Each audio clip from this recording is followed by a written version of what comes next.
It may not look like it, but Lost Belt 4 isn't just a bunch of sexy buff men, so let's take a look at some of the ladies of this Lost Belt. Hello everyone, Soberoni of G&A Reviews here, bringing you a servant spotlight for the second cutest statue in all of Chaldea, Ganesha, aka Jinako. We'll be examining her stats and skills, as well as going over pointers on how to utilize her effectively, and an overall grade, comparing her to how she stacks up to the other 5-star servants. So if you like your girls a bit more on the thick side, make sure you hit that like button, subscribe, and ring my bell so that you can catch all of these spotlight videos as they go up, and you can help out the channel. But for now, on to Jinako's stats. Jinako has a max HP of 17,844 and a max attack of 9,166. As a Moon Cancer servant, Jinako belongs to an exceptionally rare class, so there isn't much to compare her to. But she does have the highest HP and the lowest attack among all the 5 stars in her class. As for how she compares to the other 5-star servants overall, Jinako has by far the highest HP stat in the game, but also the lowest attack in her rarity. When it comes to her command cards, Jinako has 4 hits on her quick card, 4 hits on her arts card, 4 hits on her buster, and 5 hits on her extra card. She has an NP gain rate of 0.35%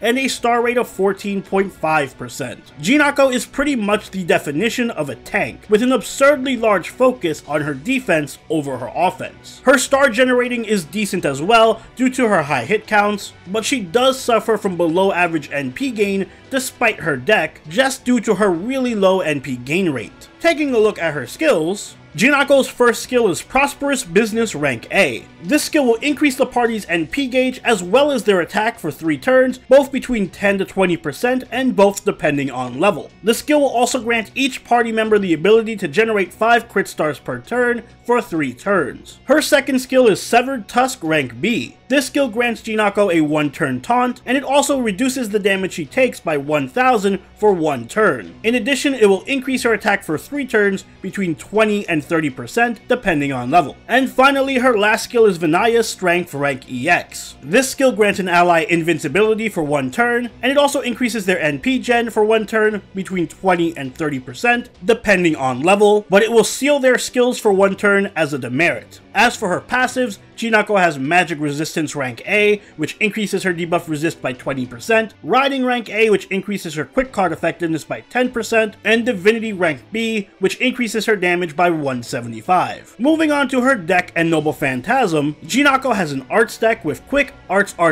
Buster, and an Arts Noble Phantasm. Her Noble Phantasm is Ganesha Impact. It's an AoE Arts attack that deals damage to all enemies with between a 450 and 750% damage modifier depending on level. It'll also reduce the defense of all enemies by 30% for 3 turns, and it grants Jinako a 1-turn invincibility. It'll also heal her between 2,000 and 6,000 depending on overcharge. As a Moon Cancer, Jinako's Ascension mat requirements are easier than most. For level Ascension, she's just going to need Lancer and Caster pieces and monuments. When it comes to skills, she's going to need Lancer and Caster gems, as well as 8 Giant Rings, 8 Bells, 9 Scarabs, and 9 Mirrors. Giant's Rings can be farmed at the Giant's Flower Garden in Lost Belt 2, where they have a 40% drop rate. Bells are going to be best found at the Baumen Cave in Lost Belt 3, where they have a 40% drop rate as well. Scarabs have a 12% drop rate at the Great Temple in Camelot, and Mirrors are farmable at the Rear Mountain in Shimosa,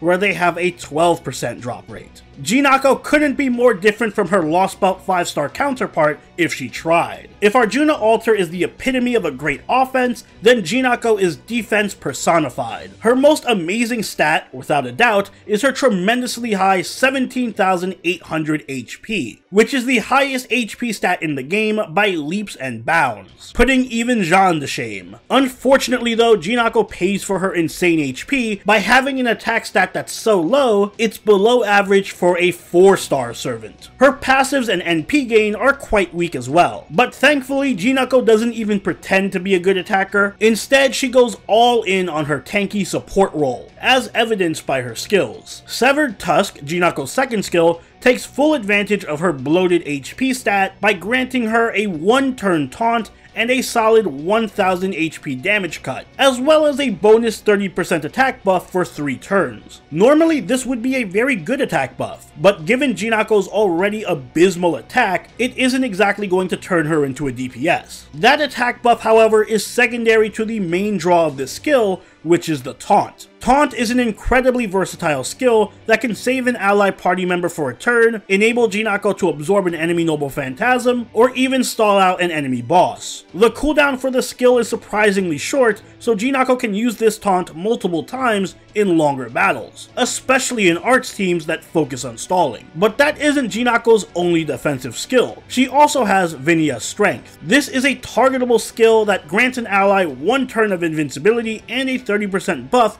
to NP gain, at the cost of sealing their skills as a demerit. Another very versatile defensive skill that can help Jinako with protecting the team's DPS. And like her taunt, this skill is on a short cooldown, which means that Jinako will almost always have a way to protect the team, especially against single target enemy bosses. The NP gain can also be useful if you target a DPS who has excellent NP gen already, like Luvia or Gil. On the downside, the skill ceiling demerit is pretty big. You can play around it a bit by having the target servant activate all of their skills before using Vinya's Strength on them though. Finally, I saved the best for last. Prosperous Business is Jinako's strongest skill, bar none, and possibly one of the best support skills in the game. It charges the entire party's NP gauge by 20%, boosts their attack by 20%, and grants everyone the effect of generating 5 crit stars per turn. This skill is basically Charisma mixed with Helena's NP charging skill with 2 20/30s on top of it. Prosperous Business is an all-around excellent skill in just about any team comp. It provides crit teams with 15 stars per turn, it enables NP spamming and farming teams just like Helena does, and it's a consistent DPS buff. And the cooldown is pretty short considering how much it does. You basically want to have this skill active as much as possible in any given situation. As such, skill priority is a no-brainer for Jinako.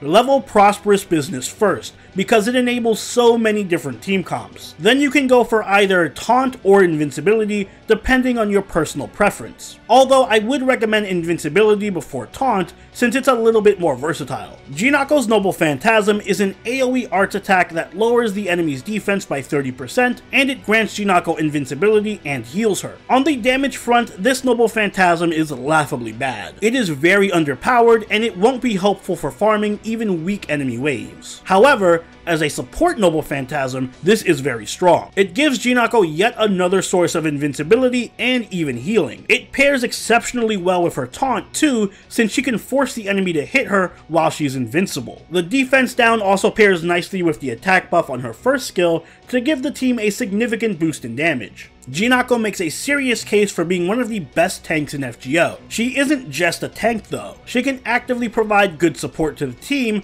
by protecting fragile DPS servants through her taunt while boosting their damage with her NP and her Prosperous Business skill. Prosperous Business itself is such a strong and versatile skill that it gives Jinako a place in just about any team, since she can provide so much NP charge and crit stars to the party. It isn't all roses for Jinako though, because her drawbacks are just as prevalent as her upsides. As mentioned, she has some of the worst damage in her whole rarity, even for a support, and that's made worse by the fact that her NP is still technically an offensive NP. Beyond that, she suffers from terrible NP gain, which prevents her from abusing the strong support skills on her Noble Phantasm. But Jinako's biggest issue is that 90% of her viability is going to come purely from Prosperous Business. Outside of that skill, her support capabilities are incredibly niche and overshadowed by other defensive supports. However, Prosperous Business on its own is not enough to make Jinako noticeably better than the other 5-star supports. She isn't going to increase your team's DPS more than Merlin or Scotty will, her Noble Phantasm battery is not as strong as Rhaenys or Waivers, and her defensive skills can be found in better supports like Jean and Tamamo. Simply put, Jinako is a jack of all trades and the master of none. Rather than thinking of Jinako as the main support for your team comp, it's best to view her as a complementary piece. To that extent, she can work especially well as an NP battery for farming focused teams, or a star generator for crit teams. In Noble Phantasm based teams,